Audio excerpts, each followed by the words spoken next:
The World Beyond the Headlines lecture series is a collaborative project of the University of Chicago Center for International Studies and the International House Global Voices program. Our nationally recognized programming is made possible with support from listeners like you. Secure the future of World Beyond the Headlines programming by making your gift online at alumniservices.uchicago.edu/giving. Please specify World Beyond the Headlines as the area of giving. The World Beyond the Headlines lecture series is supported by the McCormick Foundation, the Norman Wade Harris Fund, and generous contributions from listeners like you. And it's my profound pleasure to welcome Professor Rashid Khalidi, a former colleague and a friend, back to the University of Chicago, his true home.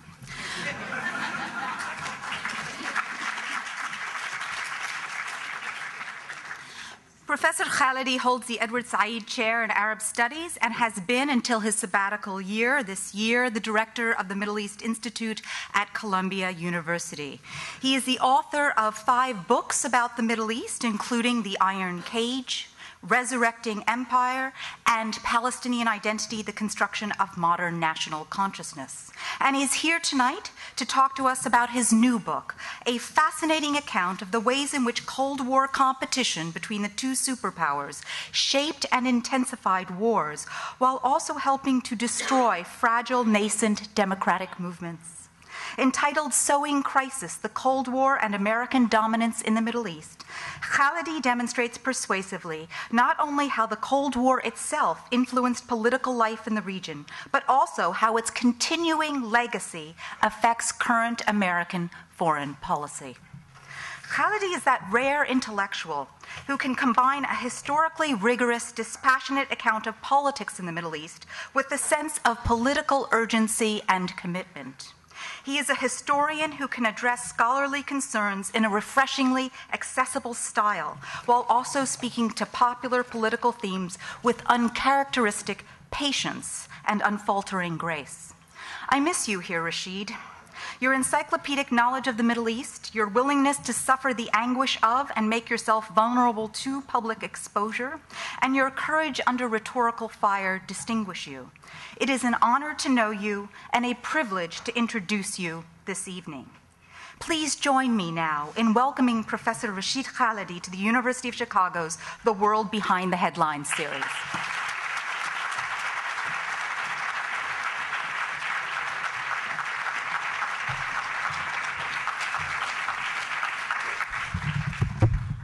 Thank you very much.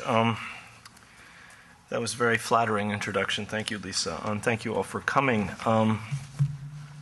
It's always a pleasure to be back at the University of Chicago.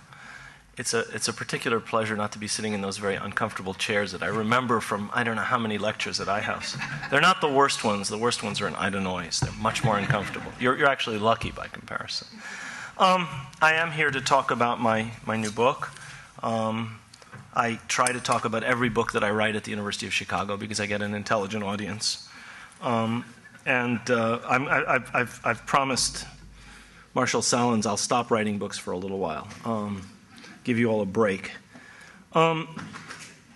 Whether it's dated from the fall of the Berlin Wall and the collapse of communism in Eastern Europe in 1989 or from the collapse of the USSR in 1991, the Cold War ended before most university students were conscious of the world around them. So for a large part of the audience this evening, you all, this is something that happened long, long ago. To people of college age, it's something from a bygone era, like the Vietnam War that your parents talk about, or like the 100 Years' War. It was long ago. It's something in the distant past. It's something that is assumed to have long since ceased to have any impact on the present, something of interest only to antiquarians like myself. I therefore got some uncomprehending stares from students when I mentioned that I was working on this book. The premise I started from, however, is that the past, and especially the recent past, can be of very great importance for the present, can have a big impact on the present. Now, this is an argument that some, including some historians who believe in history for history's sake, would disagree with. I argue, however, in this book, not only that the Cold War very much affected the modern Middle East, I argue further that it created patterns and problems that are still with us and which we continue to grapple with in the Middle East today. I argue in this book that Cold War behaviors persist. I argue that they are crucial to important issues like American-Iranian relations or to recent crises like those in Lebanon and in Gaza. This book is something that I wrote only over the last couple of years, unlike my last book, which I was working on for more than a decade. But it is the fruit of several decades of reflections on the behaviors of the great powers in the Middle East. I had written on Britain for my doctoral dissertation back in the 1970s. I thereupon began to teach and do research on Soviet and American Middle East policy. I published a number of monographs, short monographs and articles on that topic, and ever since then I have closely followed the interaction of the superpowers in the Middle East. It's something that was one of the topics of my 2004 book, Resurrecting Empire. Now, this is a book very much like Resurrecting Empire in that it does not purport to be an exhaustive, primary source-based monograph. It's not a comprehensive history of the Cold War in the Middle East. However, it does draw on some of the invaluable newly declassified documents from both the Soviet and the American archives that are made available online by the Cold War International History Project at the Woodrow Wilson International Center for Scholars and by the National Security Archive at George Washington University. It also uses some other primary and secondary sources. These are two absolutely invaluable resources for any researcher, the Cold War International History Project and the National Security Archive. So I repeat, it's not a study of the entire sweep of the history of the Cold War in the Middle East. I see it rather as an extended essay in which I treat what I think are several of the most important aspects of the interaction of the superpowers in the Middle East and their impact on the present day. And what I'm going to talk to you this evening about are the six of the main themes that I treat in this book. And then I'll conclude by discussing how I think these 6 elements that I discuss combined to affect the crises in Lebanon and in Gaza.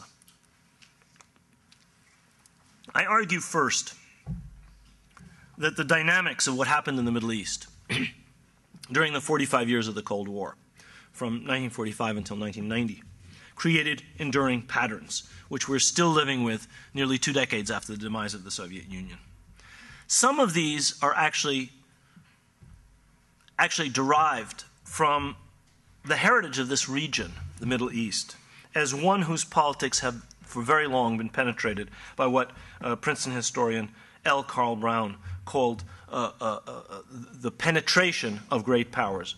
Brown said the following: the Middle East, he said, is the most penetrated international relations subsystem in today's world. And by this he meant that the interventions and interference of the great powers reaches a very, very high level in this region.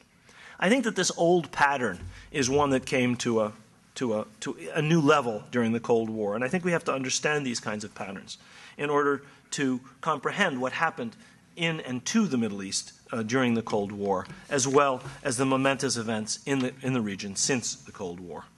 These more recent events include 2 American wars in the Gulf, the one against Saddam Hussein after the occupation of Kuwait, and then the one leading to the current occupation of Iraq. They include the Afghan War, a war in a region peripheral to but increasingly tied into the Middle East, and they include terrorism by radical Islamist groups, as well as regional wars and instability. In profound ways, each of these major regional events of the past 2 decades was driven by Cold War patterns and practices or by outcomes of the Cold War.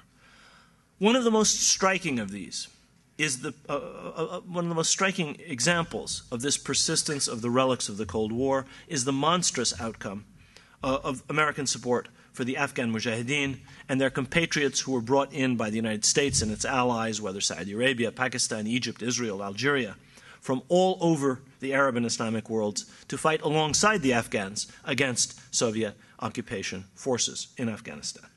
These 2 linked groups, one of foreign fighters, the other of Afghan fighters, were the nuclei of al-Qaeda and the Taliban, which are among what I describe as the bastard offspring of the Cold War that still haunt the region and haunt the world to this day. Qaeda, for your information, means base in Arabic, and it's shorthand for Qaeda Ma'lumatiyya, which means database. This was the database that Osama bin Laden used to compile the foreign volunteers that, by courtesy of these intelligence services I mentioned, he and others were able to bring to Afghanistan, and which he then used for other nefarious purposes. So when I say that these are bastard offsprings of the Cold War, they are the last kick, as it were, of the last phase of the American-Soviet Cold War. The same methods that produced these kinds of phenomena as Al-Qaeda and the Taliban are still in use in the American-Iranian Cold War.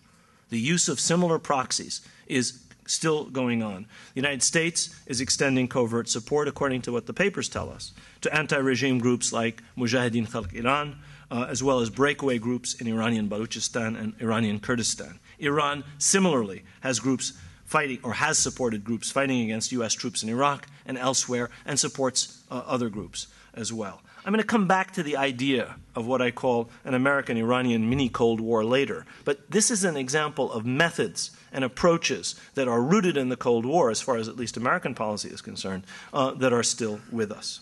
So that's the first point. My second point is, and it's linked to the first, it is that since the Cold War ended, there has been a continuation of many American policies and approaches that were supposedly predicated on a powerful Soviet menace, which of course has now disappeared. During the Cold War, the need to confront that perceived menace led to the issuance of one of the first Cold War doctrines, the Truman Doctrine of 1947, which applied to Turkey, Greece, and the Balkans, as well as to Iran. This later led to the issuance of the Eisenhower Doctrine in 1958, whereby the United States pledged to support any Middle East state that was menaced by what President Eisenhower called international communism. Immediately after World War II, Turkey and Iran were among the first arenas of a growing American-Soviet rivalry, highlighting the strategic position of these two countries on the southern flank of the USSR. This rivalry soon spread to the rest of the Middle East, which became a prime locale for Cold War competition. This competition and the two superpowers' relentless and ruthless subordination of all other aims to achieving advantage over their rival only intensified in the 1960s as the Israeli-Arab conflict became subsumed into the superpower rivalry. This only happened in the 60s. We think of the superpowers as always having been aligned, one with Israel and the other with the Soviet Union, but in fact that wasn't the case. This only happened from the 60s onwards. From that point on, however, that conflict became almost a branch of the Cold War rivalry, and that rivalry became all the more intense. The most dangerous incident of the Cold War in the Middle East coincided with the 1973 war, the nuclear alert of October 1973.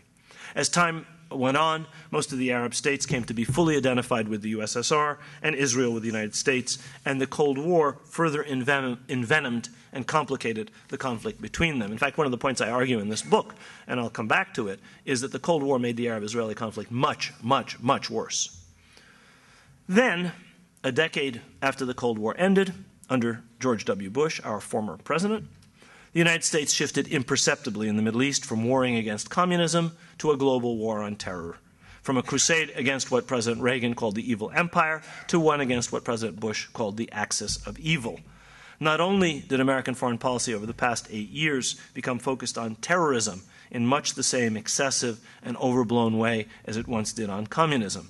Beyond this, and this is a really important result of the post-Cold War period, beyond this, a relatively modest American military presence in the Middle East throughout the Cold War to confront the USSR and its allies has, since the Cold War, metastasized into a massive air, ground, and naval presence over almost every country of the Middle East and several countries, adjacent countries in the Horn of Africa and in Central Asia. This presence stretches, as I say, from Egypt and North Africa through Iraq, the Gulf, and Afghanistan to Central Asia, and today constitutes the largest current commitment of U.S. forces outside our borders.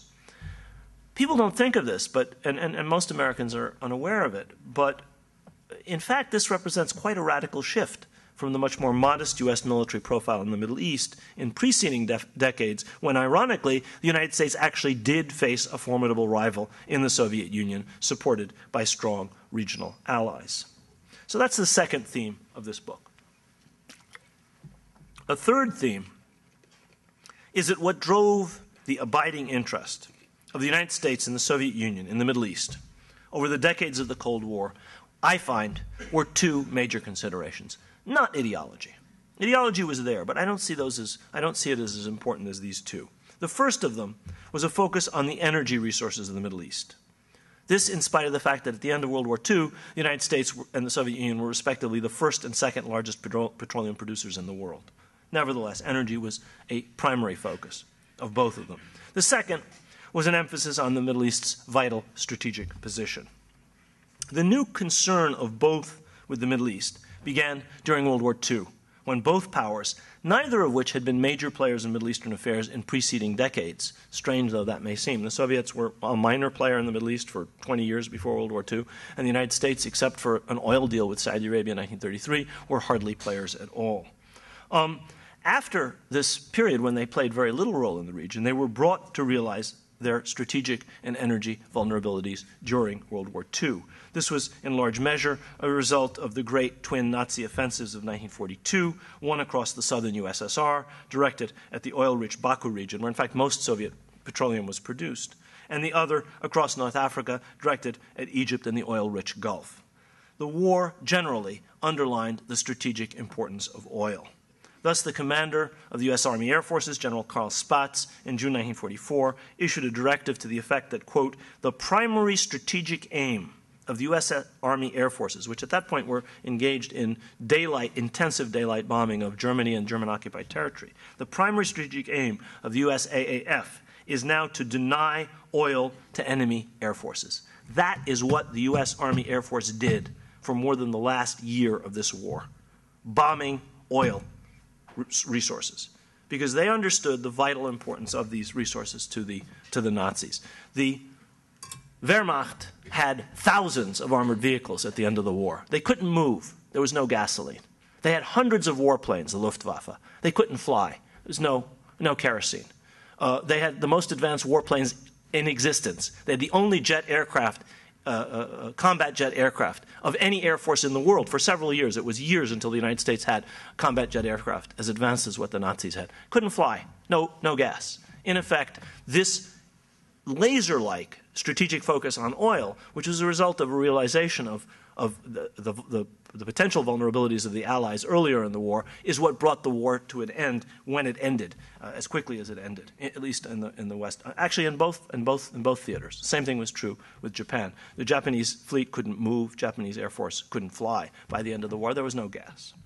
Equally importantly, the strategic vulnerability of the USSR from the south and of the Middle East from the north were underlined for policymakers in Washington and Moscow by wartime developments. This sense of both the dangers and the opportunities in the Middle East related to strategy and related to energy carried over into the Cold War and shaped the thinking of policymakers on both sides of the Iron Curtain. In this respect, we are living today with the legacy of the Cold War, as renewed tensions between the United States and Russia over Iran, oil pipelines, and other issues like Iranian missile capabilities and potential nuclear capabilities indicate the continuing importance of both Middle Eastern energy and the strategic location of this region. It may be that the Secretary of State has appeased some of these tensions in her meetings with Foreign Minister Lavrov in Geneva, but I think these underlying issues may not go away very quickly.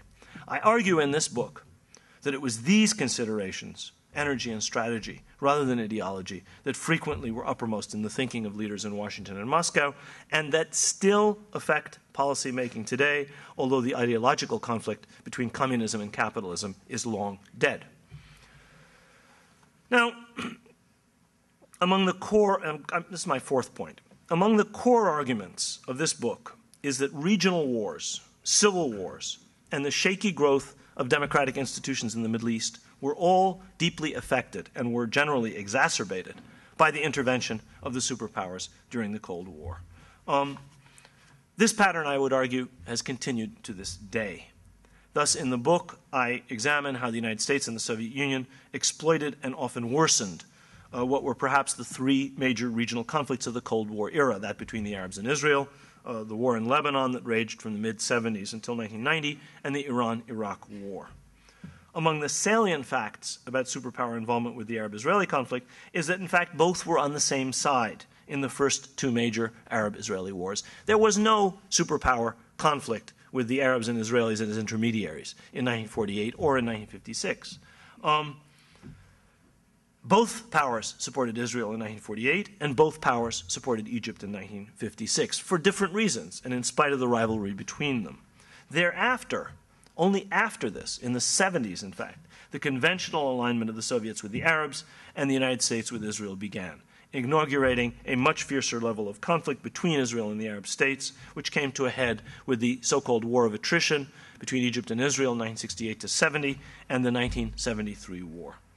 In the War of Attrition, Soviet combat pilots and Soviet air defense personnel were deployed to Egypt in combat roles, not as trainers, in combat roles, while the United States and enormous quantities of the most sophisticated Soviet equipment were sent to the Egyptians and the Syrians, while the United States sent military equipment in major quantities, and including frontline weapons like the Phantom F-4 fighter bomber, which at that time were sorely needed in Vietnam, where they were being shot down. But the Arab-Israeli conflict was coming to be seen as important an arena of the East-West conflict as was Vietnam by American policymakers.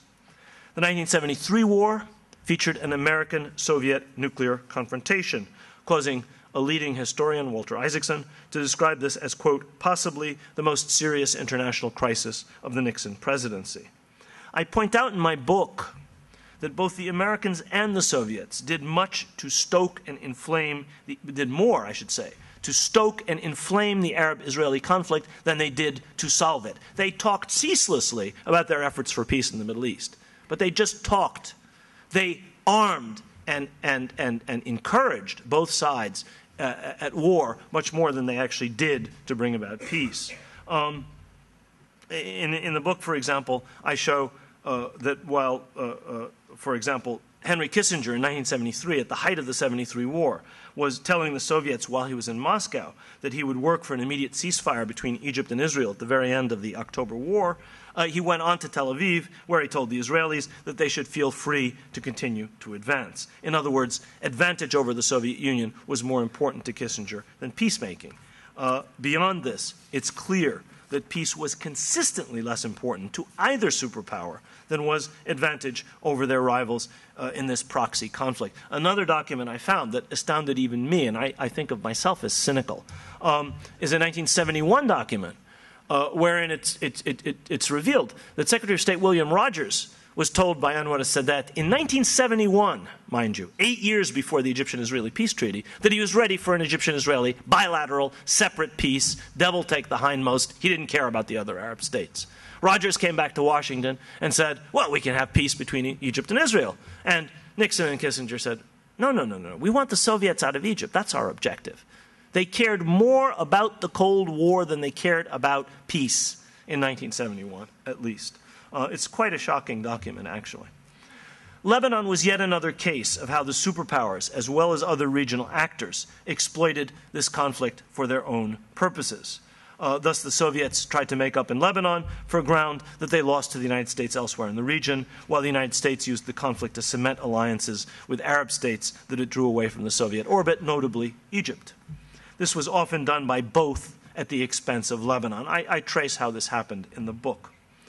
In the Iran-Iraq case, both superpowers cynically backed different sides at different times, arming and giving intelligence to both sides. The United States armed, obviously, indirectly, in some cases, by giving European powers the right to use American technology, armed Iraq. The Soviet Union was the major arms supplier of Iraq. The Soviet Union also supplied arms to Iran. The United States, in the arms in the as part of what came to be known as the Iran-Contra scandal, sold Hawk anti-aircraft missiles and other weapons to Iran. So both sides armed, both superpowers armed both sides. The high point in this, for me, the high point of this cynicism was something that you can see on the National Security Archive if you type in Rumsfeld, and it's a picture of Donald Rumsfeld in the guise of presidential envoy throwing himself into Saddam Hussein's arms in, I believe it was 1983. He paid 2 visits to to Iraq, I should say, in that capacity. They also played fast and loose with the Kurds, both of them. And in fact, this goes back to World War II and Stalin's setting up supporting the setting up of a Kurdish republic, the Mahabad, so-called Mahabad Republic in Iranian Kurdistan in 1945, something which he proceeded to allow to be extinguished by the Iranian government very soon afterwards. Both superpowers did this, played these kinds of games with the Kurds, and the result was the Kurds suffered terribly. In the book, I quote an incident wherein, in 1975, the Shah of Iran, who had been supporting the Kurds against the Ba'athist government in Iraq, decided to cut a deal with Saddam Hussein and went to Algiers, where he signed the so-called Algiers Accord. He came back, the Kurds were abandoned, and the United States and Israel, which were sort of junior partners in this affair, had to drop the Kurds. Kissinger confronted one of his aides who was absolutely horrified by this perfidy in his eyes, and Kissinger said, "Covert action is not missionary work." It's one of the more famous and one of my favorite Kissinger quotes. I don't think there was any particular animus towards the Kurds on the part of the Secretary of State. What he was simply saying is this is what the Cold War requires.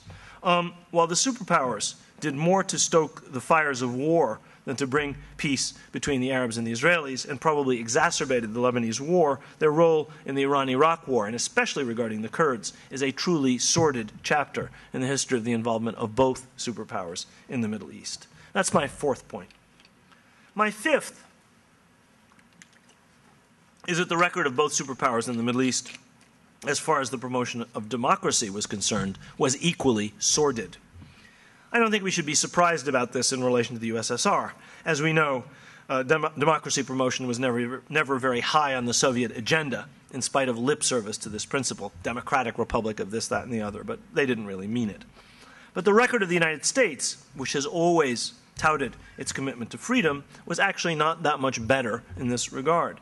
I draw on the writings of the Cold War historian Arnie Odd-Vestad, who explains that, in fact, neither the proclaimed Soviet foreign policy objective of justice, social justice, nor that of the United States, which is freedom, which really meant freedom, economic freedom, necessarily meant support for democracy.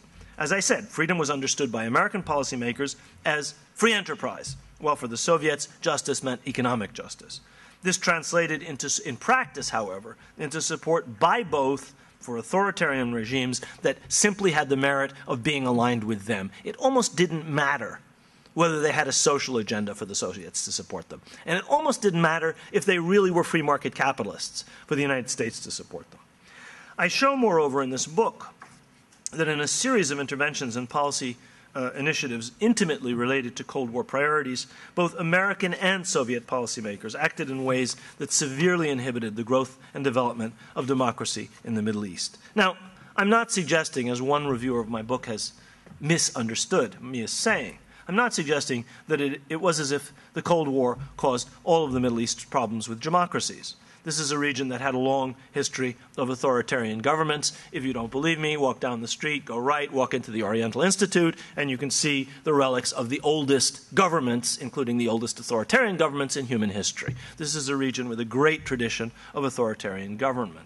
But it is also a region with a history of efforts to establish democracy and of foreign intervention against these new democracies, whether the Tsarist Russia and Britain against the Iranian constitutional regime, or those powers and others against the Ottoman constitutional regime. This is an old Middle Eastern pattern. Against this background, and in particular the background of constant meddling by external powers in Iran's internal affairs, generally in favor of authoritarianism and generally against the Mejlis, against the parliament.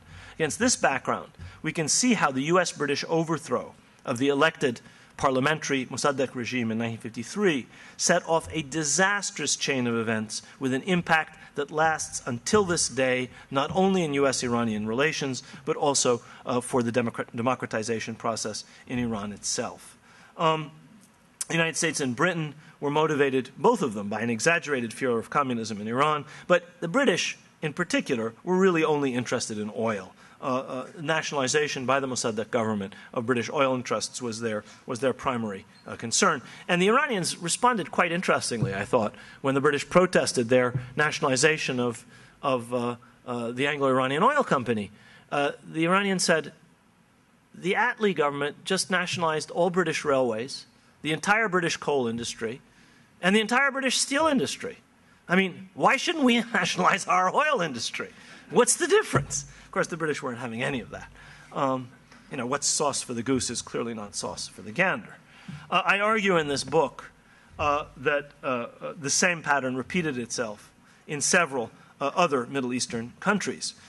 I note that the pressures of the superpowers on Middle Eastern states to align themselves with them had a strong negative impact, in particular, on weak democracies in small Arab countries. Iran was very much affected, but the biggest effect, I think, was on smaller countries like Lebanon and Jordan.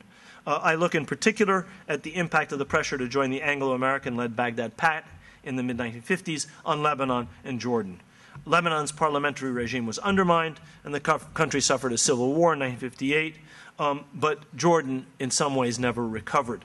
The democratic parliamentary government, which was in office only from October 1956 until April 1957, led by Sleiman al-Nabilsi, was brought down in large measure due to Cold War considerations, as well as the autocratic impulses of the Hashemite dynasty.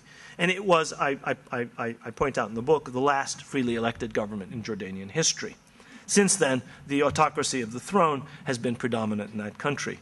The Middle East today is one of the most backwards areas in the world where democracy and parliamentary government are concerned. Think about it. Other areas where authoritarian governments prevailed in the 60s and the 70s, like Latin America or Southeast Asia or East Asia, today have democratic regimes. This is simply not the case. The Middle East is a black hole where that is concerned, by and large. I argue in this book that this sorry Cold War legacy, together with the undemocratic effect of the concentration of power in the executive due to regional wars, which we've just seen was exacerbated, these wars were exacerbated by the superpowers, is one among many reasons for this sort of democratic deficit. That's my fifth point. My last point is that during the Bush years, the decades-old conflictual relationship between the United States and Iran that goes back to 1953, this decades-old conflictual relationship has turned into a sort of a mini Cold War with ramifications all over the region. This has been central to the Bush administration's global war on terror, a term I hope we'll hear less and less of as time goes on. After the demise of the USSR and the end of the Cold War, the United States lacked a global challenger. In the words of Charles Freeman, who was just named head of the National Intelligence Council, the Pentagon suffered from a enemy deficit syndrome. That's not my words. Somebody just appointed by the president to a senior position in the U.S. government said that. I hope he's able to hold on in that post after saying blunt things like that. The United States lacked a global challenger, it lacked an ideological mission, and it lacked a foe that would justify a gargantuan defense budget in the realm of $600 billion if you count the supplementals. And even in these days of world economic crisis stimulus packages, $600 billion is a chunk of change. It's real money. The global war on terror providentially came along and provided all of these things: a global challenger, an ideological mission, and a foe that would justify this budget. Now, the global war on terror has not really been a global war. It's rather been a war largely waged in the Middle East and adjacent regions, keyed initially on Afghanistan and Iraq, and in recent years focusing on what I call this new Cold War with Iran. This new mini-Cold War has its ideological, or had its ideological dimension with the brilliant neologism Islamo-fascism taking the place of communism. If the Bush folks knew how to do anything, and they may not have known how to do very much, but if they knew how to do anything, it was how to sell things with catchphrases, meaningless, empty things with brilliant catchphrases. And Islamo-fascism is one of the best. If this war, this mini-Cold War, had a strategic dimension, in U.S. opposition to the acquisition by Iran of nuclear weapons and delivery systems for these weapons.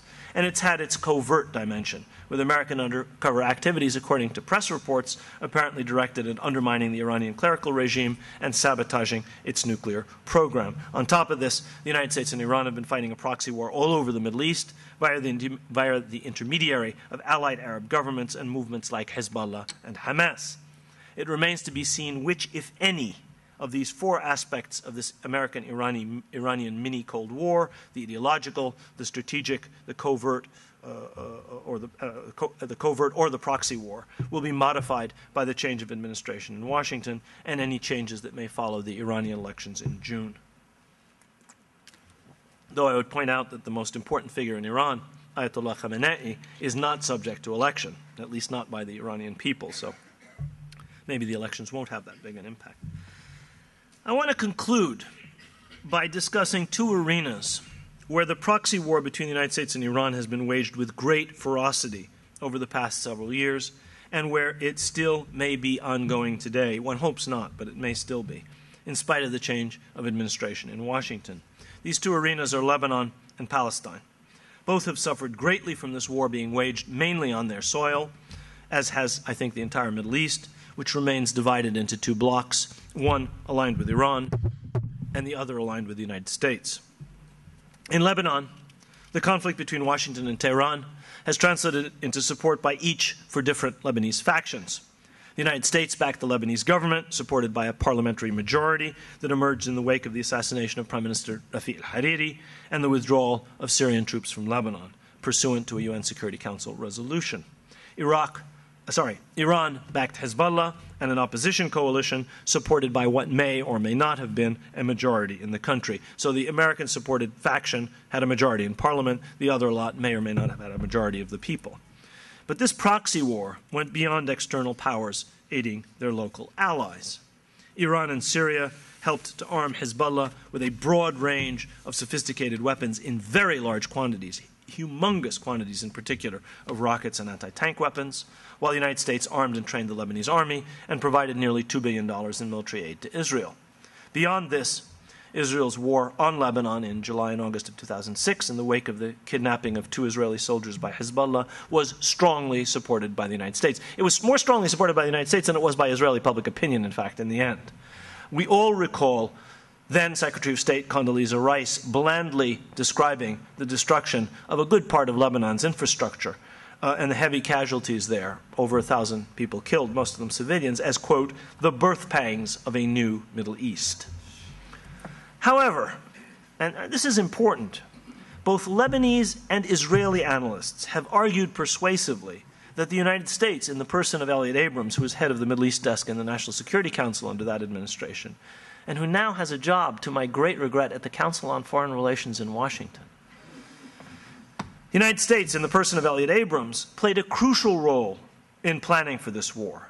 An even more crucial role in stiffening the back of the Lebanese government and of several Arab regimes that backed the Lebanese against Hezbollah during the war, and played a supremely important role in urging the Israeli government to keep up its offensive even after senior Israeli military leaders and other decision makers in Israel were inclined to stop the war because they felt it wasn't going well, and it wasn't. The results for Lebanon, in terms of over 1,000 civilian casualties and massive damage to power plants, bridges, factories, and other infrastructure, were disastrous. Paradoxically, the war probably strengthened Hezbollah, which certainly was not the American or the Israeli objective. You drive from Beirut to Damascus, which I had to do in May, and you still see the spans of the bridges that were dropped by the Israeli Air Force during the war. They were still down last May. I think some of them may be finished by now. But that kind of bridge busting happened all over Lebanon, far away from the battlefield, and on almost every major road. In May of 2008, American support for the Lebanese government appears to have emboldened Lebanese government leaders to challenge Hezbollah, a foolish initiative on their part, which led to a traumatic internal crisis which threatened to spiral into a civil war, but which the country recoiled from when it was at the very brink. I was actually in Beirut when that happened, and everybody felt that the country was about to go back to the civil war. This entire episode proved as counterproductive for the United States as its support for the Israeli offensive of 2006 had been. Qatari and Turkish mediation mercifully produced an agreement that brought Hezbollah back into a coalition government together with members of the previous government. This result once again foiled the objectives of Washington, which were predicated on a radical polarization of Lebanese politics and on Washington's Lebanese and Arab allies cutting Hezbollah down to size, thereby, in their eyes, weakening an important Iranian proxy. The cost in May 2008, as in the summer of 2007, was again paid by the Lebanese, who suffered heavy economic losses, but far worse than that was averted by Qatari-Turkish mediation. That was Lebanon. In Palestine, the cost was much higher. American and Iranian policy both relied heavily on proxies and allies, the former depending, of course, on Israel and its Arab allies, notably Egypt, Jordan, and Saudi Arabia, and Iran relying on Syria. Each had its favorites within Palestinian politics, Fatah for the United States and Hamas for Iran. The immediate crisis resulted, as you may remember, from the 2006 parliamentary elections, which were won by Hamas with just over 44% of the vote to just over 42% for Fatah, but due to the vagaries of the electoral system, Hamas got a thundering majority in parliament. As shocked by their victory as anybody else, Hamas offered to share power with Fatah in a coalition government, but eventually it was spurned by its rivals, who rapidly seemed to have concluded that they were better off aligning themselves with Israel and the United States in their efforts to bring Hamas down. Fatah initially seemed inclined to enter a coalition government. This was obstructed by Israel and the United States and by some other powers. And eventually, Fatah decided, as I said, to stick with the big boys. The initial means chosen of bringing Hamas down was a slowly escalating blockade of the Gaza Strip, which gradually drained the life from the economy of that area in an attempt to impose collective punishment on the 1.5 million people who live there in order to get them to turn on their governors, on Hamas in other words. After the failure of further attempts to establish a coalition government bringing together Fatah and Hamas that would have accepted prior agreements, stopped violence, and negotiated with Israel, this happened twice at least again, Fatah, with the support of the United States, according to press reports at least, seems to have decided to try to use force to bring down Hamas in July 2007. This provoked a Hamas takeover of the Gaza Strip, which in turn precipitated an even more hermetic Israeli blockade of the Gaza Strip, supported by the United States, the EU, Egypt, and other U.S. allies. I would remind you that imposing punishment on civilians in this way is almost undoubtedly a violation of international law. You're imposing suffering on civilians, essentially. This blockade, which was evidence of the insistence of the United States, of Israel, and I think also of Egypt on bringing down Hamas, eventually led to the breakdown of a 6-month agreement for calm which had been negotiated in 2008 via intermediaries and whose provisions included an end to the rocket fire and a lifting of the blockade. The rocket fire, in fact, did diminish dramatically for the first 4 months of the calm up until November of 2008, the beginning of November, until major Israeli attacks effectively ended it, but on the 4th and 5th of November. But the blockade of the Gaza Strip, the other part of this accord, was never lifted. It then ended even before the stipulated December end date in a hail of Hamas rocket fire, which in turn served as the pretext for a long-planned Israeli offensive that took over 1,300 lives, destroyed hundreds of factories and thousands of homes, we don't know the exact number, and left perhaps 100,000 people without shelter for the rest of the winter. Paradoxically, this has strengthened Hamas even further. Today, as I was looking at my email, I saw the latest poll. Hamas's Prime Minister Haniyeh would probably defeat Mahmoud Abbas 47 to 45 if a presidential election were held tomorrow. That was not the case in the summer and in the fall of last year when I was in Palestine. Hamas probably would have gotten 20-odd%, and Hamas would have, and Fatah would have probably gotten 20-odd%. Both were very unpopular.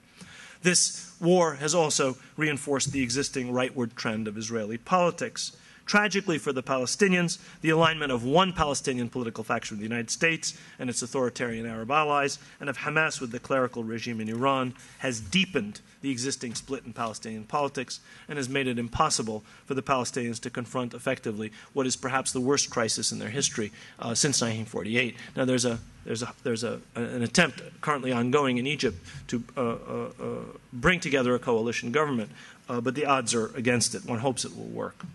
Let me conclude. The key issue for us here And the key issue that I think the book brings up, and that I tried to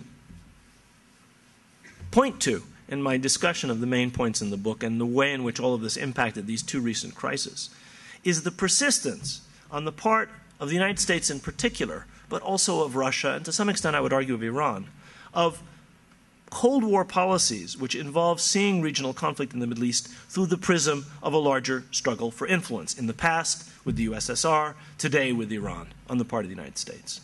This is not to deny that there wasn't a struggle with the Soviet Union, or that there isn't some kind of conflict of interest between the United States and Iran. There was, and there is.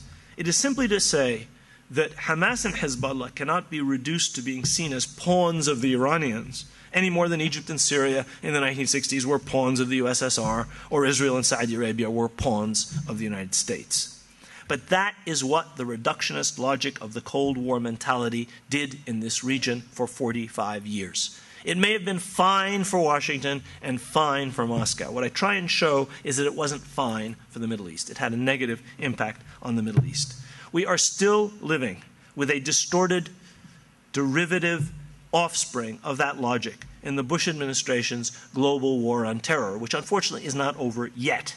It's not entirely clear from the rhetoric we hear even today about Lebanon and Palestine whether that reductionist logic has been completely abandoned by decision makers in Washington, or for that matter in Tehran, or what new logic can replace it, if indeed it can be replaced. For the sake of the peoples of this region, for the sake of regional and world peace and stability, we can only hope that this logic and the politics of reliance on naked force on which it is predicated will rapidly be abandoned. Thank you very much.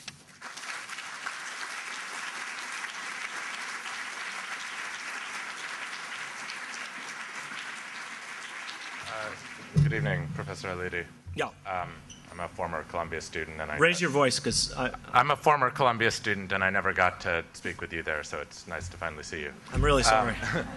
My office door is always open. Oh, cool. Well, I wanted to ask about another former Columbia student, and I believe a friend of yours, certainly a former colleague, the current president of the United States. I knew you were going to ask. Yeah, someone had to bring it up, so it might as well be me. But, yeah. But I don't want to delve into the campaign stuff, although I know you were briefly involved in that, but or were forced to be involved in that briefly. I wanted to ask about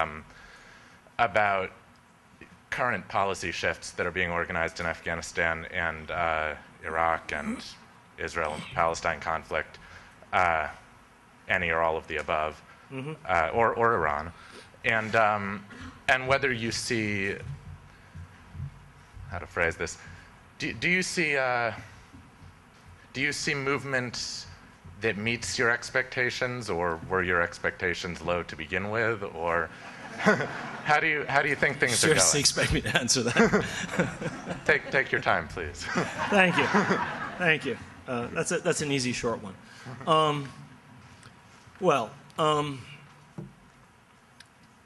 I am not one of those that believe that presidents wear a cape and are only subject to being harmed by kryptonite. They're human beings, and they operate within a political landscape. And if they're any good, they're good politicians. And I think that someone who was our state senator in 2004 and is now president of the United States has shown some pretty good political talents. So this is a consummate politician. He's not just a very intelligent man teaching law at the University of Chicago. He's not just one of the most articulate presidents of this century. He is also an extremely competent politician, smart as they come. And so anything that he will be doing will be something that he will think is politically doable. And I think that if you want to answer the question that I don't know where the question has gone. If you want to answer the question that you yourself have asked, ask to what extent has the political landscape inside the United States changed as far as the things that I talked about are concerned. Has the kind of reductionist logic that prevailed during the Cold War and the global war on terror completely disappeared? I don't think it has. And I think that that is something that is not a very easy thing to deal with if the administration has absolutely nothing on its plate. The economy is booming, the defense budget is cutting itself, healthcare is resolving itself, and all international crises are ending up in amity and love and kisses, sort of like the Lavrov Clinton meeting in Geneva. Right now, it's clear that the Middle East, Iran, Iraq are among the major foreign policy crises or problems that this administration will have to deal with, but it actually has bigger problems to deal with. And unlike what was said allegedly about another president, it's clear that this is a president who can walk and chew gum at the same time. He is quite competent, very clearly. But whatever has to be done given the political realities. And I would suggest that one of the political realities is that blind, stupid, conventional thinking reigns on many of these issues. And unseating it and getting to a different place in dealing with, say, Iran or, say, a withdrawal from Afghanistan is not going to be an enormously easy task. And so I read all kinds of contradictory signs in things that this administration has already done. And it has just begun to do things. I mean, half of their personnel are not in place. The man they sent to Damascus is the acting Assistant Secretary of State. They don't have an Assistant Secretary. They don't have the top 5 people at the Treasury under Geithner. So the administration is not there yet.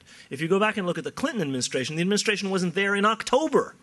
Most of these people had yet to be in the top positions in that administration. Were still being confirmed by the Senate in July, August, and September of whenever it was that Clinton was elected. I forget, 92, the first election. And that's the case of this administration. They've been a little faster, but they're as yet, I think, finding their way towards a policy. And it's clear on each of the issues that you mentioned that you could see it as the glass is half full, or you could see the glass is half empty. To take one issue, Iran. The Secretary of State has repeated some of the old, in my view, tired shibboleths. And she's at the same time invited Iran to participate in the conference on Afghanistan, which is an intelligent and constructive thing to suggest. The president himself talked about respect in his interview with ArabIsraeli, his first interview with a major, his first major television interview.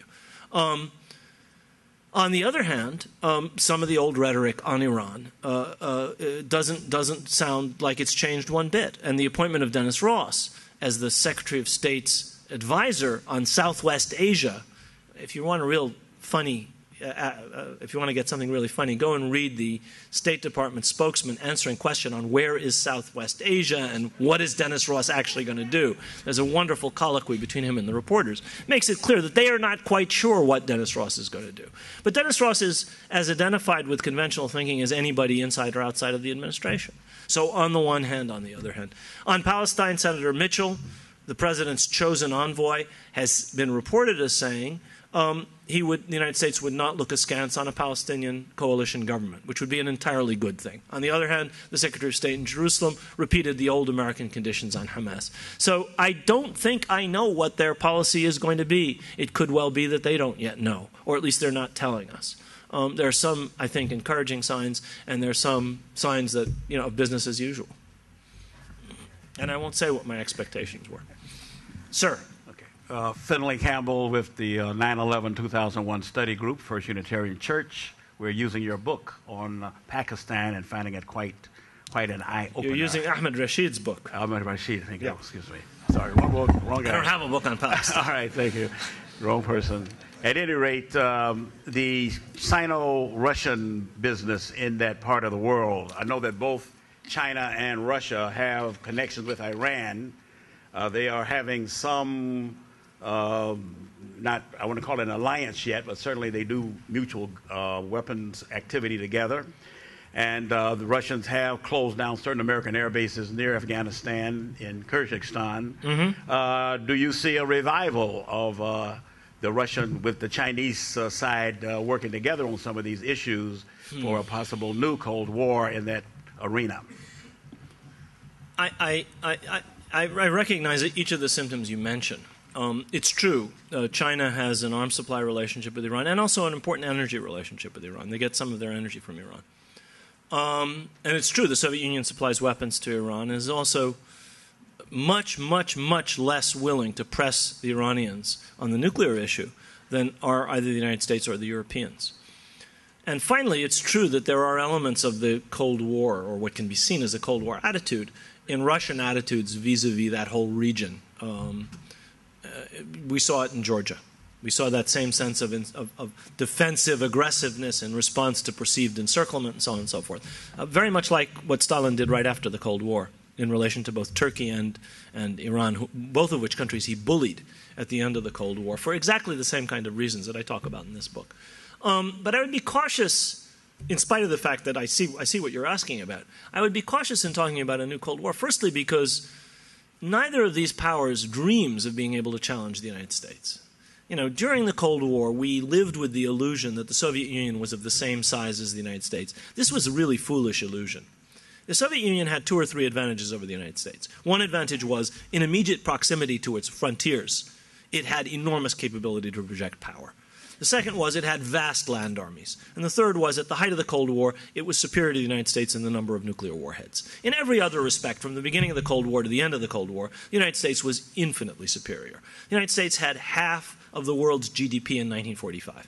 And once the economies of Western Europe and Japan were revived by the 50s, overwhelming economic advantage lay with the West. The United States has unrivaled capability to project power. As a result, we did not see a Stalin containment doctrine with Soviet bases in Canada and Bermuda and Mexico and so on and so forth. We saw the containment doctrine involving NATO, CENTO, CETO, and bases all around the Soviet Union. And we saw a Soviet Union which, to the end of the Cold War, had a fleet that was barely a high seas fleet. They had 1 or 2 aircraft carriers. The United States has 14 aircraft carrier battle groups, any one of which has the power of the air force of any other country besides the Soviet Union, Israel, and a couple of others. I mean, the capabilities of the United States are matchless, were matchless even during the Cold War. That's not to say that American perceptions were of the Soviet Union being weak. American perceptions with the Soviet Union was very strong. But we have a responsibility looking back on this to see that, in fact, the United States was more powerful. And if anything, that imbalance is even greater today. And I don't think the Russians or the Chinese for a moment are unaware of that. So I do see a possibility of some cooperation between these two powers, possibly in the area you're talking about or possibly in Central Asia. But at the same time, I think they'll be very careful in challenging the United States. Remember, Kyrgyzstan is very hard for policymakers who grew up under Brezhnev and Chernenko and Andropov to think of as far away. They think of it as theirs. Now, that's an imperialist vision. I understand how the Kyrgyz or the Azeris or whoever else might have once been part of the Soviet Union is very unhappy with that attitude. But for the Soviets to push an American, or help the Kyrgyz government to push an American base out of Kyrgyzstan, is not exactly challenging the United States in, say, the Caribbean. It's much closer to home, insofar as the Russians are concerned. And I would say that you can see that a little farther afield in areas like Syria or even Iran, the Russians are much more cautious than they were in Georgia or they were in areas that were once part of the Soviet Union. Yes, sir. Tom. First, just want to say, Rashid, welcome back to where you truly belong. Thank you. The second person to say that. Thank you. And I want to ask you a question about Israel and Palestine. You see, you could have brought me back after the baseball season had started, so that I could have caught a game at Wrigley Field, and then I really would have been grateful. I'm taking that as a request or a demand. I want to ask you about Israel and Palestine. Mm-hmm. And the question is really simple, whether you think now that the situation has reached a tipping point where a two-state solution is no longer possible. I know that the namesake of the chair you hold believed that for a very long time. He came to believe that. Yeah.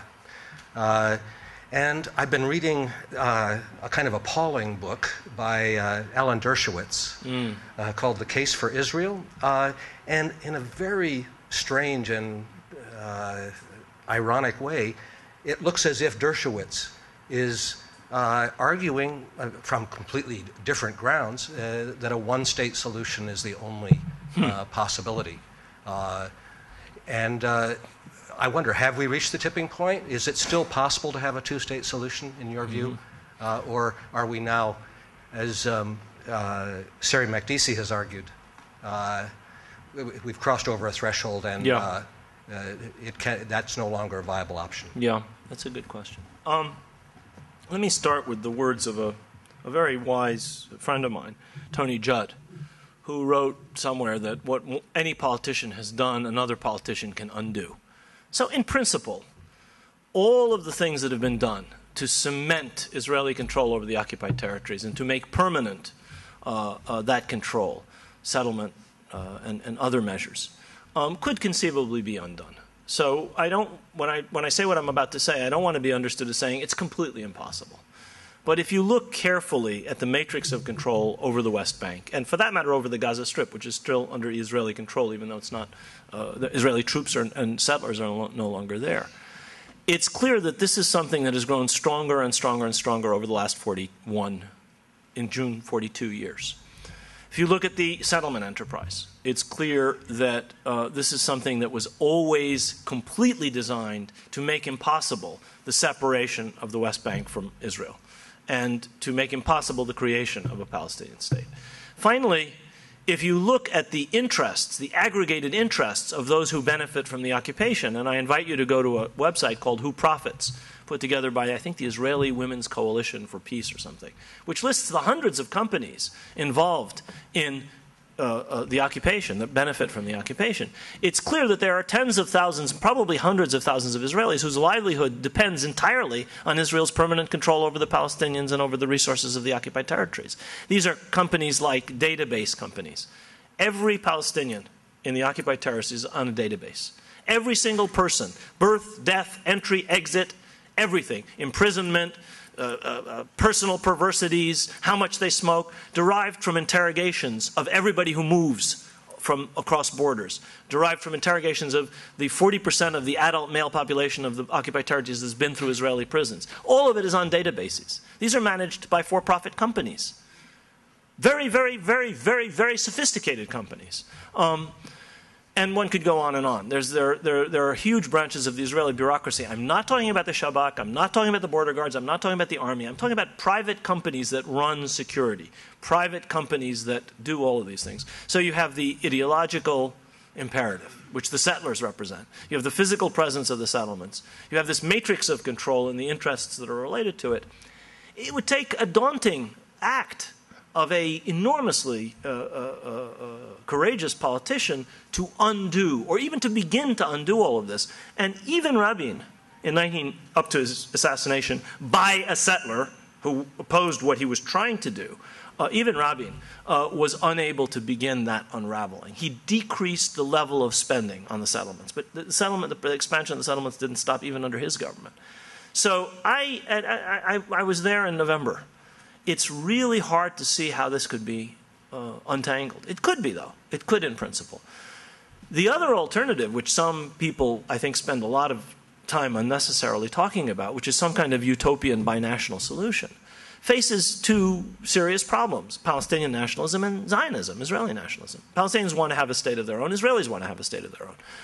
In fact, I think where we're most likely to go in the short term is a thoroughly unsatisfactory one-state solution, which is the extension into the future of one state ruling over, which is an Israeli state, ruling over the entirety of the territory between the sea and the river in an unstable and untenable, unsustainable manner. This cannot possibly work, and it's what we're going to have for a very long time, I'm afraid. I don't know how long. And it could break down much more quickly than I'm expecting. In fact, I shouldn't even say what I'm expecting. This is what we have now. And unless something quite seismic comes along to disrupt the givens, it's hard to see that turning either towards a two-state solution or towards an equitable and just one-state solution. I don't even think it's worth arguing which is better at this point. I think we have to get out of the state we're in, which is an incredibly destructive state for the Palestinians, but is also not a good state, I would argue, for the Israelis. Yes, sir. Hi, Rashid. I have been a long time wondering just what strategic value Israel has to the United States, and haven't been able to find much, and have used that as a reason for thinking that the $3 billion a year we give them is a lot too much. But you, I think, have given an answer which really surprised me, so I want to clarify it. Are you saying that the strategic value of Israel to the United States, at least in the eyes of people who evolved this strategy, which may be a completely wrong strategy, but anyway, in terms of government perceptions, is being a proxy in the Middle East for us against Iran?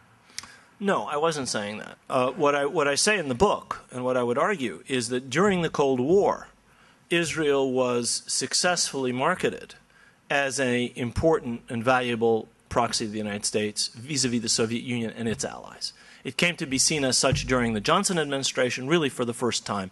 And American aid to Israel was almost negligible before that time. This close alliance between the United States and Israel is a fruit of the Cold War. The United States gave Israel almost no money in the 50s and into the 60s. It sold Israel second-rate weaponry. The United States was allowing West Germany to sell Israel M48 tanks when the West German army was getting rid of them because they were getting more modern tanks. We were selling them A4 Skyhawks, which are not top of the line, or Hawk missiles. In other words, it wasn't until after 67, after this link between the United States and Israel in terms of the Cold War and combating Soviet proxies, that the United States and Israel became as close as they did, that the cooperation between the two countries really became significant.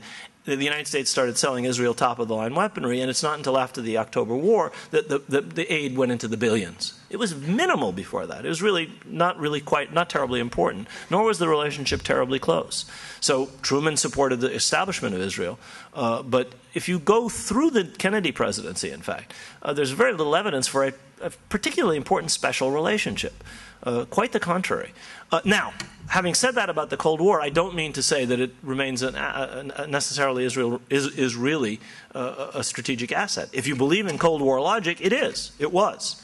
And the policymakers did believe that it was. Now, it so happens that the people who sold this to President Johnson, McGeorge Bundy, Eugene Rostow, Walt Rostow, and Arthur Goldberg, were not just ferocious cold warriors. They were also very committed partisans of Israel, and they were killing two birds with one stone. They were getting the United States much closer to Israel, but they were also getting the United States a valuable proxy that could administer defeats to Soviet proxies at a time when the United States was being humiliated by what they perceived was a Soviet proxy in Vietnam. I mean, that was a perverted view of the world, but that is the view that they had. Vietnam wasn't a Soviet proxy. Vietnam was a country that was fighting American occupation.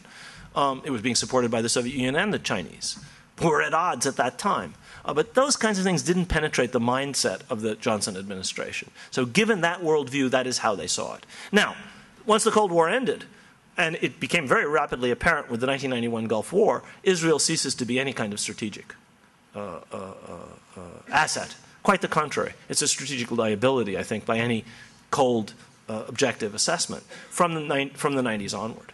The first Bush administration had to beg the Israelis not to respond to Iraqi Scuds fired into Israeli cities, because that would have messed up the coalition that Baker was putting together of everybody under the sun except Israel to go and turf Iraqi forces out of Kuwait. And since then, I have great difficulty in seeing that Israel is more than an enormous albatross around the neck of the United States. American support for Israel is one of the primary elements in American unpopularity, not just in the Middle East, the world over. I want to thank you for your magnificent elaboration to clarify what's going on. Thank you. In your answers to some of the questions, you began to talk in terms of economics, which was not in your main discussion. Right. And the economics of this whole thing, where we invest so billions of dollars in weaponry, right? And the fact that do you want to bring it to a question, because I think sure. And that's what I'm going to come to. For instance, the F-22. I talk about that in the book. Is in one of my favorite bugaboos. 44 states.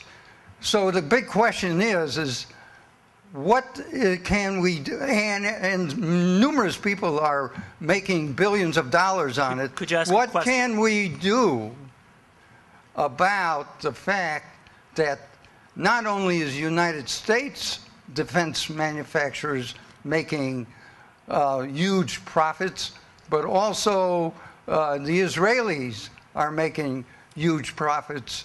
And how can we make inroads into any of that? I'll give you a quick answer. The F-22 costs about twice what the United States, per plane, twice what the United States spends on international education. Fulbright Hayes, Title VI, National Resource Centers, foreign language area studies, a little over $100 million. F-22, $200 million a pop per plane. This is an aircraft designed to achieve air superiority over the Soviet Air Force. Long gone. I think you have to convert defense industry. I think you have to offer obscene profits to the same people to build something useful like high-speed trains or hospitals or schools or whatever. It really doesn't matter. I don't think you can go up against 40 states and 80 senators. I think what you have to do is say to Northrop and General Dynamics, we're going to give you a contract, we're going to cancel this one, and in place of it, we'll give you a contract. I mean, we need trains, folks. Go to Europe, and you'll realize that you shouldn't have to take 3 hours to go from New York to Boston or St. Louis to Chicago. It should take an hour. And the billions that we're spending on these weapon systems. How we do that, I don't know. I'm just a historian. I don't know how you do it. How much time do we have? Okay, we have 5 minutes, so if you make your questions quick, I can answer them all. Okay, this is a very quick question. Good. And since you've come home, I'll push you to engage a debate that originated from here. Could you, and I think this is rehashing a question, so it might be a quick answer, but could you talk about what you see as the role of the Israel lobby today? So I saw you as saying, contrary to what John Mearsheimer is arguing, that the U.S. national interest is not separate from the Israeli national interest. That I didn't say that. Okay. I said that during the Cold War, the two were seen as identical, and that since the Cold War, they're different. So would the lobby be the explanation for you then as to why this irrational policy is being pursued as opposed to this rational policy that was pursued? I find this is, it's not a short question. So thanks a lot. The rest of you can sit down. We're not going to have time for anything else. I don't mean that seriously. I don't think the lobby is the only explanation. The lobby is very powerful, but a lobby is something that functions in the legislative sphere, and it actually functions very effectively in the legislative sphere. Legislators will do almost anything, jump through almost any hoop that AIPAC tells them to do. The last resolution on Gaza, which basically talked about the vicious, nasty Gazans aggressing against the poor, innocent Israelis, and it was typical of what comes out of Congress, was opposed by 5 members of Congress. And 22 voted present, and 190 voted in favor. Well, that's what the lobby has gotten you. So insofar as lobby means a congressional lobby, the efforts of Tom Dine and the people who established AIPAC have borne fruit on Capitol Hill. Now, to what extent do they influence American policy? I think that's a little harder to say. That influences aid. That influences the sense of Congress. That influences the political debate in this country enormously. And that, in turn, influences policy. It influences what I call conventional judgment. Conventional wisdom. These ideas, most of which are wrong and unexamined and really can't stand up to the light of day. But to the extent to which it influences policy is, I think, a little harder to discern. I don't see the impact of the lobby on the thinking of the first Bush administration. I don't see they had very much influence at all. I think they had a lot more influence under the Clinton administration. And frankly, I disagree with John and Steve, both of whom are friends of mine, in their assessment of the Iraq War. I think the Iraq War was launched by Cheney, Rumsfeld, and et al. For reasons that had nothing whatsoever to do with Israel or the lobby. The lobby was an enthusiastic cheerleader for the Iraq War. And the Israeli government was perfectly happy to see the United States attack Iraq. It would have been happier to see the United States attack Iran, but, they'll take what they can get. But they had, as far as I can tell, absolutely nothing to do with the decision. Now, were these decision makers surrounded with people for whom the interests of Israel and the interests of the United States are seen as identical? Yes. Both at the Pentagon and around Vice President Cheney. You had some of the most extreme partisans of Israel anywhere in the world, including Israel. People who are as committed, as completely oriented towards support of Israel as people anywhere on earth. But I don't think those are the reasons. They were the people, or the lobby was the reason that Cheney, Rumsfeld, and the president decided to go to war in Iraq. I think and I wrote about this in a book. And if you look at my book, Resurrecting Empire, where I set out the reasons at that time for why I thought the United States went to war in Iraq, I don't even mention Israel. I don't think it had anything to do with that decision. So I don't suggest that the lobby has no influence. It's extremely powerful, especially in the areas I've talked about: public discourse, conventional wisdom, Congress. God help us. But I don't think it has quite the influence that some people would ascribe to it. And where it does, it's on specific issues rather than across the board. Yes. Sorry, that was a long answer, but it's a tough question. Yeah, hi, Professor. This question is on democratization, democracy, and the persistence of authoritarianism. It's easy to see, as you point out, that during the Cold War, the rivalry contributed to the persistence of authoritarianism in the region. Right. But doesn't the case of Turkey today, where arguably an imperfect but a very thriving democracy has emerged, right, say something about the agency of the locals in responding to the Cold War Absolutely. pressures? Absolutely. And so, in other words, where does the case of Turkey figure in your story, and are you letting off the Arabs and the Iranians too easily? Am I letting the Arabs and the Iranians off too easily? Oh, okay. There's a kicker to that question. The Iranians to the lesser extent, but mostly the Arabs. I was so comfortable in what I thought I was going to say until you got to the end of your question. Let me talk about Turkey first. If you actually look at the trajectory of Turkish democracy, I think you'll see the impact of the Cold War in, among other things, American complacence about military interventions. And I think that the end of the Cold War has shown that in the case of a strong major country like Turkey, that indigenous internal factors play the predominant role. And Turkey is, I think, an extraordinarily encouraging example of what is possible. But Turkey is a very big, very powerful, very important, relatively prosperous country today. It's in a different place than most countries, most of the other countries in the Middle East, whether Iran or Egypt, the larger countries of the Middle East. Am I letting, now the second part of your question, am I letting the Arabs and the Iranians off too easily? I don't think I am. I don't think I am.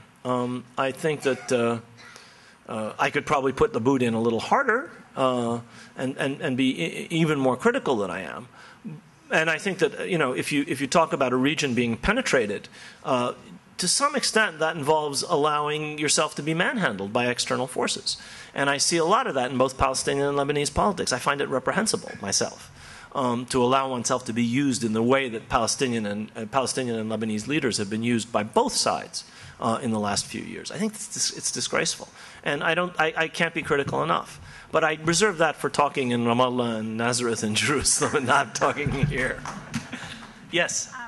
I wanted to ask a question about what we, as Friends of Palestine who live here in the power center of the world, are able to do, especially when the opposition is incredibly well organized, very well funded, highly effective, and in contrast, we're not.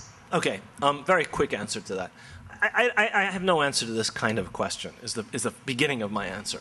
I don't know what to do. If I knew what to do, I would be a political leader and I'd be up here, giving you tub-thumping speeches. I have no idea what to do. But I have an ability to analyze, because I've lived in this country for 60 years. And I will tell you that things have changed enormously in this country. There is a new generation of people for whom the Holocaust is important, and for whom Israel and the experience of 1967 is important. But for that younger generation, these are not the defining things that tell us what we should do about Gaza. I'm talking about ordinary Americans, whether Christian or Jewish or Muslim or whatever that may be. For most Americans, in other words, young ones, most of the conventional wisdom, which tells you basically that everything Israel does is okay and that these other people are terrorists, is taken with a grain of salt. I mean, they don't believe the media. Most of my students, if I tell them I saw such and such on CNN or I read such and such in the New York Times, they sort of shrug. If I say, well, Jon Stewart last night said, 3/4 of the class knows what I'm saying before I finish the sentence. Why? Because they know that he thinks that TV is a degraded, degenerate place where lies survive and truth goes to die.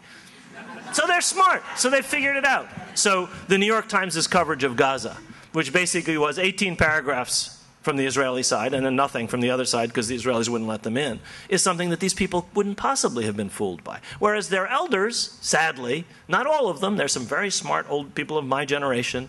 I don't think of myself as old, but you all see me as old. That's okay. People of my generation and a little younger and a little older tend to believe the rubbish that they're fed by Fox News or MSNBC or whatever it may be. Kids don't. And this is really important. This is one reason why there's such a focus on campuses. Because here you have minds that are open in a certain way and that don't believe what the media is saying, certainly don't believe what those windbags on Capitol Hill are saying. And so all of that energy that I talked about that has been expended by the lobby is for naught. It works fine with the with the AARP generation, but doesn't work very much better. It doesn't work at all with younger people. So that's the first thing, first reason to think that there's an enormous cognitive dissonance in the way Americans regard these issues, and it's a generational thing. That basically the people who voted for this president tend to be more open-minded than the people who voted for McCain. Think about that. Think about the states that those people came from, and think of the generation that this president drew on for his victory. And I'm not saying that that will necessarily lead this administration to do the right thing, but that is, in a sense, the future. And so if you, to the extent to which you can work on that, you're working with the future. Yes, sir. There seems to be that a coming together of the Cold War issues and also something which was basically fought out between the two superpowers, which was real issues of national liberation. Right. And it's not just in the Middle East, it's the world over. Right. And what I'd like to focus on is that there are some issues that with the Cold War, with one superpower being gone, yet there are those issues of national liberation that are still there. Obviously, the Palestinian case, Iranian revolution was an expression gone awry in a lot of ways of that. So what we're dealing with today is still those issues that are underlining everything. Yeah. And that how do you, number one, how do you bring those out? Number two, there seems to be the second part of the question is, there seems to be an effort to make the issues of like Iran meddling in Lebanon or Palestine, or the questions of human rights within the country. I'm from that country, I have an interest in that, but it's a broader issue because it's the enemy. You're beginning to lose me here. It's the main enemy that's being posed. How do you actually take on the issues that are being put forward in terms of human rights in Iran, democracy, by this country? Okay, and also, let me try and answer your question as best I understand it. Not making that something for intervention. Yeah. That's all. Okay. I think you have to act as if some of these issues exist, irrespective of the fact that they may be used for intervention, because there is a sort of old kind of third worldism which accompanied the rise of national liberation movements, which assumed that the millennium would come as soon as national liberation arrived. Well, most national liberation movements were in some measure successful, and yet liberation of the people concerned did not follow.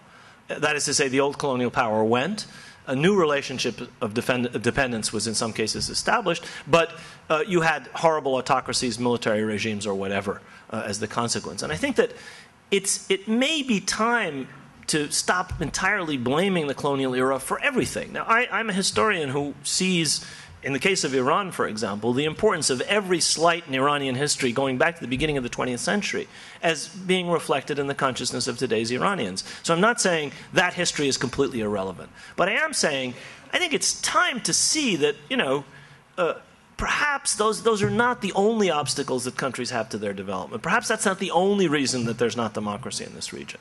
And I try and point out in this book, one of the reasons that there's not democracy in this region is because there's war in this region. Now, it's true, the superpowers exacerbated the wars. The superpowers didn't start the wars. The superpowers did not drag Saddam Hussein and make him attack Iran. He took that stupid, fatal decision on his own, encouraged, abetted, aided, supported, etc. That was a fatal Iraqi decision, okay? And the same can be said of most of these other conflicts. The Lebanese were not taken by the hand and forced to cut each other's throats for 15 years. They did it eagerly, voluntarily. I think a certain amount of blame In other words, when you say war leads to an accretion of power in the executive, and that's one reason you don't have democracy, a certain amount of blame has to be ascribed to these societies too, and the solution is in the hands of these people. I mean, I go back to the answer I gave to Abdul Wahab's question a little while ago. I don't think that I think that while you have to talk in detail about the ways, if you're a historian, about the ways in which the colonial era had an impact, you have to also talk about other factors that are important. And I try and do that. So that's my answer to your question. Last question.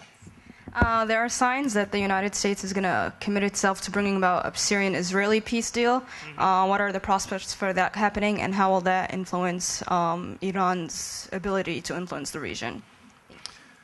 Well, the United States is going to start a negotiation.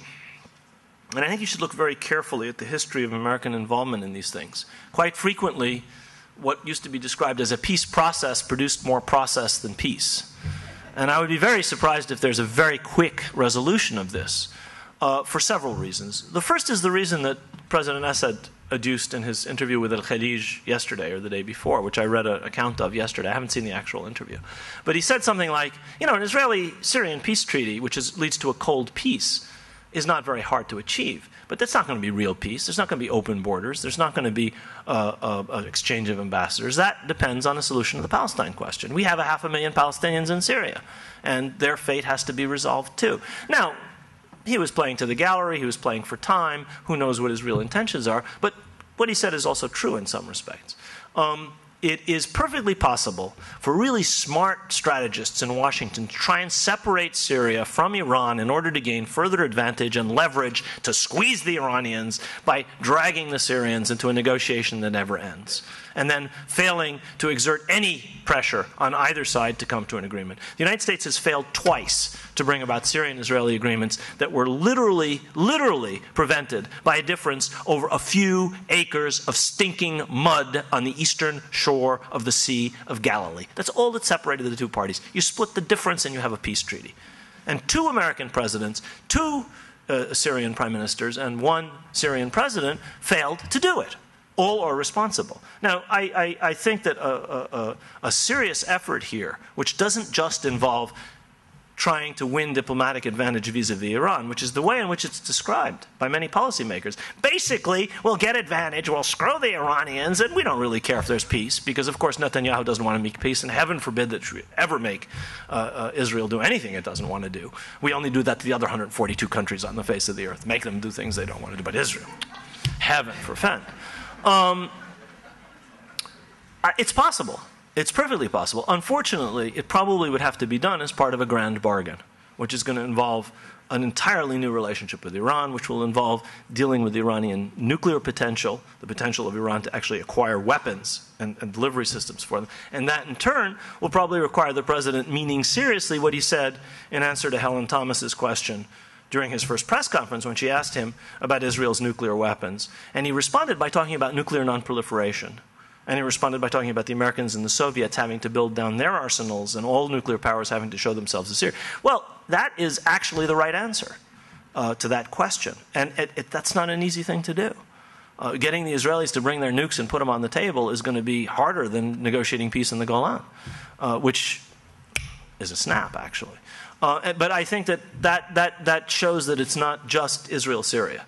It has to be Lebanon, Israel. It has to, relates to Hezbollah. And it has to be Palestine, Israel. It has to be Syria, Israel. But it also has to be the United States, Iran. And the United States, Iran goes beyond the Arab-Israeli conflict to Gulf issues, American relations with other allies who are probably not going to be terribly pleased if the United States increases Iran's already remarkable influence. Influence which was increased by the United States destroying the 2 natural predators to the east and west of Iran, the Taliban regime and the Ba'ath regime in Afghanistan and Iran and Iraq. So this is a really complex thing. I don't envy the president. Somebody was saying he's juggling 4 balls. He'll have to juggle about 11, or he and the people working with him, and that's not going to be easy. I mean, if he can manage to do this at the end of 8 years, he'll deserve 4 Nobel Peace Prizes. Thank you.